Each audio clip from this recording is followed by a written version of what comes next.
Marcellus Wiley, he's not here, but I try to make him proud, so I'm still trying to find a way to use big words during the course of the show because he always reminds me he went to Columbia and I went to Texas. So introducing a fun new game called Egregious or Genius, where I decide the moves that players or teams have made recently. Are they egregious or are they genius? Now, let's start with the Super Bowl champs. That's the Tampa Bay Buccaneers, because if y'all haven't kept track, the Bucs players are given hometown discounts like nobody's business. To put it in context, Leonard Fournette, he scored in 3 of their 4 playoff games. 1 year, $4 million deal. Rob Gronkowski, future Hall of Famer, he only signed a 1 year, $8 million deal. But the one I got to focus on is the defensive end, Shaq Barrett. Now, Shaq Barrett, he signed for what seems like big money, but when I put it in context, you're going to see it was egregious. Shaq Barrett, he signed a 4-year deal worth roughly $60 or so million.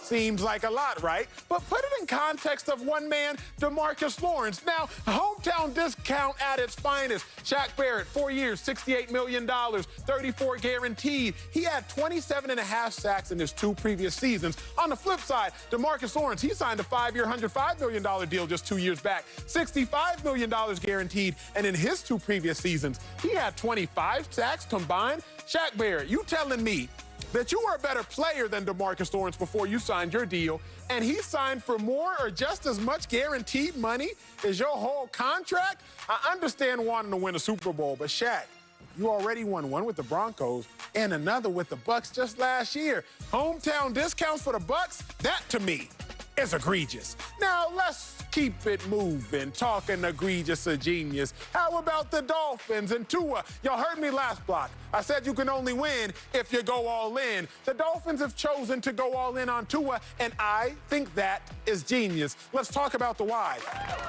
Tua, last year, 6-3 as a starter. Those 6 wins, the same amount of wins as one quarterback, Justin Herbert, who won Offensive Rookie of the Year. Justin Herbert, keep in mind, was 6-9 as a starter. Joe Burrow, who we were all raving about, 2-7-1 as a starter. Even Jalen Hurts, only 1-3 as a starter, but Tua got 6 wins. Tua, 64% completion percentage. Put that in perspective. League average was roughly 65%. So coming off that grotesque injury his last year in college, to stay right in the mix with NFL average. And then lastly, 11 passing touchdowns to only 5 interceptions, roughly a 2.2 touchdown interception ratio, league average 2.3. Genius by the Dolphins. Don't get distracted by the bright, shiny toys of Zach Wilson out of BYU and Justin Fields. Remember, you got a shiny toy in yourself and Tua. Genius by the Dolphins to go all in. And lastly, we got to talk about another quarterback, Russell Wilson.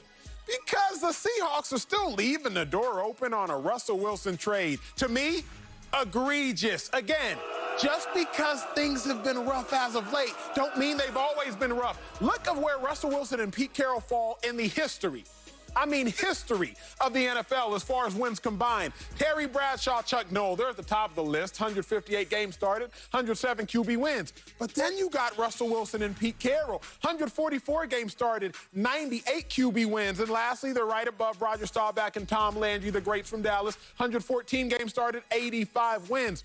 If things go as they always go in Seattle, and Russell Wilson and Pete Carroll win roughly 11 to 12 games and make the playoffs, they will be the winningest quarterback coaching duo that has never broken apart, and the quarterback has not played for another team. So I understand things have been shaky in Seattle. I understand, just like the weather, things have been a little gloomy and a little rainy. But Seahawks, it would be egregious, and it is egregious, to leave the door open on trading Russell Wilson. So that's it. I tried to sound a little smart this block. I hope y'all enjoyed. Coming up, we got to talk about the Niners, because all signs are pointing to the Niners drafting a quarterback.